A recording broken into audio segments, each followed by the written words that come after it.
Good morning to all of you. Let a equal to 1, 2, 3 to 14. Define a relation R from A to A by, ये R real number नहीं है, ये relation है. x, y एक ordered pair है. 3x minus Y equal to 0. इस relation को वो सेटिस्फाई कर रहा है. वेयर x और y बिलोंग्स टू A. जाहिर सी बात है, जब A क्रॉस A है तो डोमेन में भी A के एलिमेंट होंगे और जो है आपका जो रेंज होगा वो भी A के एलिमेंट होंगे. तो एक हम लोग एक एरो डायग्राम बनाते हैं. 1 2 3 4 5 6 7 8 9 10 11 12 13 14. यहाँ पर भी 1 2 3 4 5 6 7 8 9 10 11 12 13 14.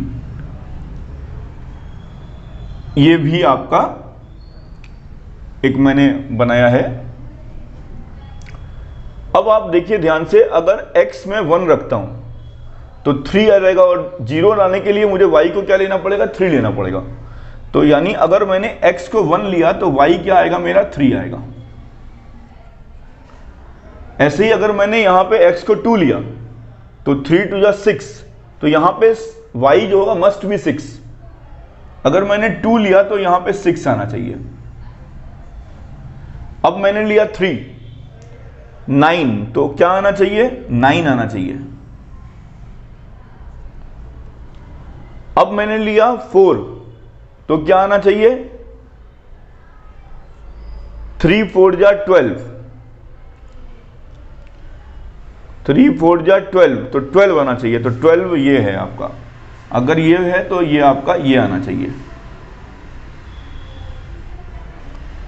अब अगर मैंने लिया 5 तो 15 आना चाहिए. तो 15 तो है नहीं सेट में, 15 तो आपका सेट ए में है नहीं. तो यानी कि हमारा क्या आएगा, आपका जो रिलेशन बनेगा, अगर मैं रोस्टर फॉर्म में लिखना चाहूंगा तो क्या बनेगा, 1 3, फिर आपका बनेगा 2 6, फिर आपका बनेगा 3 9, और आपका क्या बनेगा 4 16. 4 3 जा 12, 4 3 जा 12, और आपका ये आ जाएगा 1 3. इस रिलेशन को सेटिस्फाई कर रहा है. 2 6 भी कर रहा है, 3 9 भी कर रहा है, और 4 12 भी कर रहा है. तो आपसे एक तो ये हो गया आपका. अब डोमेन क्या होगा, डोमेन होगा 1 2 3 4. ध्यान रखिएगा, डोमेन क्या होगा, 1 2 3 4. स्टार्टिंग के जो एलिमेंट है, फर्स्ट एलिमेंट है, वो डोमेन होंगे, और जो सेकंड एलिमेंट होंगे वो क्या होंगे, आपके रेंज होंगे. 3 6 9 और 12 क्या होगा, रेंज होगा. और कोडोमेन क्या होगा, कोडोमेन ये पूरा होगा, कोडोमेन में ये पूरा होगा. ध्यान रखिएगा फिर से, डोमेन 1 2 3 4 होगा.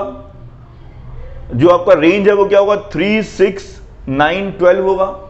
सेकंड एलिमेंट आपका क्या होता है, रेंज, और फर्स्ट एलिमेंट क्या होता है, डोमेन. और कोडोमेन क्या होगा, ये पूरा होगा, complete. Range is the subset of codomain in this question. Note it.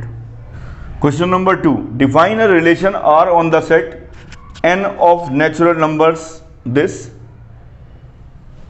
Less than 4. x is a natural number less than 4. यानी कि जो डोमेन होगा वो क्या होगा, आपका डोमेन क्या होगा, x होगा, और रेंज क्या होगा, y होगा. तो डोमेन क्या होगा, domain of relation r equal to क्या होगा, लिखा हुआ x is a natural number less than 4, यानी कि 1 2 3 होगा डोमेन. अब वो कह रहा है रेंज क्या होगा, तो range of relation r equal to क्या होगा बताओ. अगर आप 1 रखोगे तो क्या आएगा, 6 आएगा. ठीक है, क्योंकि y भी नेचुरल नंबर है तो कोई प्रॉब्लम की बात नहीं है. अब आपने क्या रखा, 2 रखा तो क्या आएगा, 7 आएगा, और 3 रखा तो क्या आएगा, 8 आएगा. ये आपका क्या हो गया, रेंज हो गया. यही आपसे पूछा गया था. अब कह रहा है depict this relationship using roster form. तो रोस्टर फॉर्म क्या होगा, रोस्टर फॉर्म लाइए, मैं रोस्टर फॉर्म लिख दे रहा हूँ, R इक्वल टू 1,6, 2,7 और 3,8, this is the roster form. Simple way में लिख दीजिए रोस्टर फॉर्म। अगर आपको सेट बिल्डर फॉर्म में लिखना है तो थोड़ा सा, ये सब क्या है, ये सब आपके सेट बिल्डर फॉर्म में लिखे हुए हैं, ये जो भी लिखा हुआ है ये आपका सेट बिल्डर फॉर्म में लिखा है। याद करने का तरीका, सेट बिल्डर फॉर्म का मतलब सेंस निकला है स्टोरी, एस का मतलब सेट बिल्डर, एस का मतलब स्टोरी। तो अगर मान लो रिलेशन में कहानी टाइप का लिखा हुआ तो सेट बिल्डर फॉर्म, और अगर सिंपल वे में लिखा हुआ तो roster form. Answer 3, A equal to 1, 2, 3, 5 and B equal to 4, 6, 9. Define a relation R from A to B. ये आपको दे रखा, difference between x and y is odd. ठीक है, रोस्टर फॉर्म में लिख देते हैं, कोई दिक्कत नहीं है, आराम से हो जाएगा क्वेश्चन। पहले 1 लेते हैं, 1 का 4 के साथ डिफरेंस करेंगे तो आपका क्या आएगा, 3 आएगा। अब आप कहेंगे सर -3 आएगा, -3 का मतलब नहीं है, ऑड से मतलब है, -3 भी तो ऑड है आपका।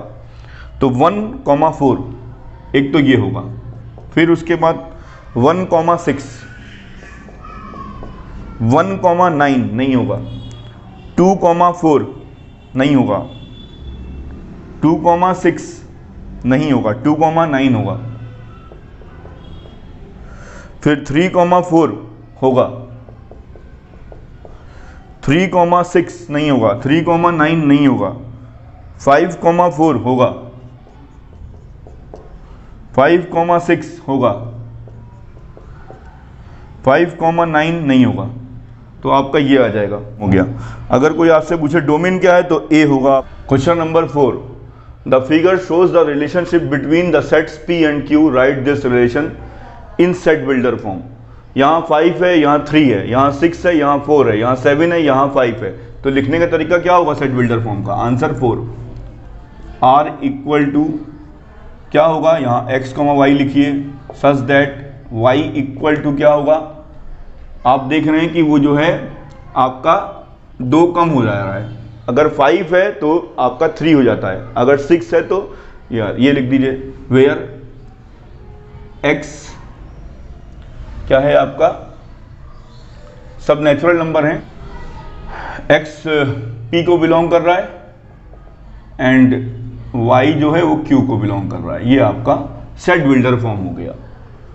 रोस्टर फॉर्म आप आराम से लिख सकते हैं। रोस्टर फॉर्म क्या होगा, रोस्टर फॉर्म तो बहुत आसानी से 5,3, फिर 6,4, फिर 7,5, ये आपका हो जाएगा। डोमेन क्या होगा, 5, 6, 7, ये डोमेन हो जाएगा। डोमेन क्या होगा आपका 5, 6, 7 फर्स्ट एलिमेंट, और रेंज क्या होगा सेकंड एलिमेंट 3, 4, 5, ये आपका रेंज, ये आपका domain. Answer 5, A equal to 1, 2, 3, 4, 6, let R be the relation on A defined by A, B, A, B belongs to A, B is exactly divisible by A, roster form. तो करते हैं start. तो क्या होगा, एक तो 1,1, क्योंकि आपका जो भी रिलेशन है वो क्या है, रिलेशन ऑन A, ठीक है। दोनों ही एलिमेंट जो हैं वो A को बिलोंग कर रहे हैं, A भी A को बिलोंग कर रहा है, B भी बिलोंग कर रहा है, यानी एक तरीके से A क्रॉस A होगा, उसका सबसेट होगा ये। तो क्या होगा 1,1, 1,2, 1,3, 1,4, 1,6, एक तो ये होगा आपका। फिर क्या होगा 2,1 तो होगा नहीं, 2,3 भी नहीं होगा, 2,4 होगा और 2,6 होगा। अब आ जाओ 3,1 होगा नहीं, 3,2 होगा नहीं, 3,4 होगा नहीं, 3,6 होगा। फिर क्या होगा 4,1 होगा नहीं, 4,2 होगा नहीं, 4,3 होगा नहीं, 4,6 होगा नहीं। अब 6,1 होगा नहीं, 6,2 होगा नहीं, 6,3 होगा नहीं, 6,4 होगा नहीं, और एक इसमें होगा 6,6। ध्यान रखिएगा 1,1, 1,2, 1,3, 1,4, 1,6, 2,4, 2,6, 3,6, 2,2, 3,3, 4,4, 6,6। अब उसने आपसे क्या पूछा है, रोस्टर फॉर्म भी मैंने बता दिया आपको। डोमेन आर, आर क्या होगा, फर्स्ट एलिमेंट होगा। फर्स्ट एलिमेंट क्या है इसमें, 1, फिर आपका 2, फिर आपका 3, फिर आपका 4, फिर आपका 6। ये क्या है, डोमेन। रेंज क्या होगा, रेंज क्या होगा बच्चों, सेकंड एलिमेंट देखिए 1, 2, 1 होगा एक तो, फिर 2 होगा, फिर 3 होगा, फिर 4 होगा, फिर 6 होगा। क्वेश्चन नंबर 6 यानी answer 6, determine the domain and range of the relation R defined by. आपसे पूछा गया है कि डोमेन क्या होगा, तो डोमेन क्या होगा, डोमेन आपका ये होगा। डोमेन तो पता लग गया बच्चों मुझे, डोमेन ऑफ रिलेशन क्या होगा बच्चों, x जो है वो आपका डोमेन होता है, फर्स्ट एलिमेंट। तो 0, 1, 2, 3, 4, 5। अब उसने क्या कहा, रेंज बताओ। ठीक है भाई, रेंज ही बता देते हैं, रेंज ऑफ r, r का मतलब रिलेशन, ये रियल नंबर नहीं है। अब 1 रखा तो क्या आया आपका, 1 रखा तो, 0 रखा तो क्या आया 5, 1 रखा तो क्या आया 6, 2 रखा तो क्या आया 7, 3 रखा तो क्या आया 8, 4 रखा तो क्या आया 9, 5 रखा तो क्या आया 10। Answer 7। Write the relation R x, x cube का एक रिलेशन है, x is a prime number less than 10 in roster form. Roster form में लिखना आसान होता है बच्चों, रोस्टर फॉर्म में ज़्यादा कहानी नहीं लिखनी होती है। 2, 2 क्यूब, 3, 3 क्यूब, फिर क्या होगा 5, 5 क्यूब। अब आप कहेंगे सर ये कहाँ तक जाएगा, 7, 7 क्यूब, बस यहीं तक जाएगा, क्योंकि 2, 3, 5, 7 जो है वो आपके प्राइम नंबर हैं। अब आप देखिए answer 8। Let a x y z and b 1, 2 find the number of relations from a to b। number of relations क्या होंगे, इसका फार्मूला आप याद कर लीजिए। सबसे पहले तो आप ये बताइए n a में कितने एलिमेंट हैं 3, n b में कितने एलिमेंट हैं आपके 2। तो नंबर ऑफ रिलेशंस ये मान लीजिए m है, ये मान लीजिए n है, मैं फार्मूला बता रहा हूँ। Number of relations equal to 2 to the power mn, तो 2 की पावर 6, यानी एक तरीके से जितने भी सबसेट्स होंगे उतना ही इसके रिलेशन होंगे। समझ गए आप लोग बात, नोट कर लीजिए। Let R be the relation on Z defined by R equal to a comma b belongs to integers. Z का मतलब होता है integer, a minus b is an integer. जब इंटीजर को इंटीजर में से घटाओगे तो इंटीजर ही आएगा। तो इसका मतलब है जो डोमेन होगा वो क्या होगा, डोमेन भी आपका क्या होगा, इंटीजर होगा, और आपका रेंज भी क्या होगा, इंटीजर होगा। Thank you.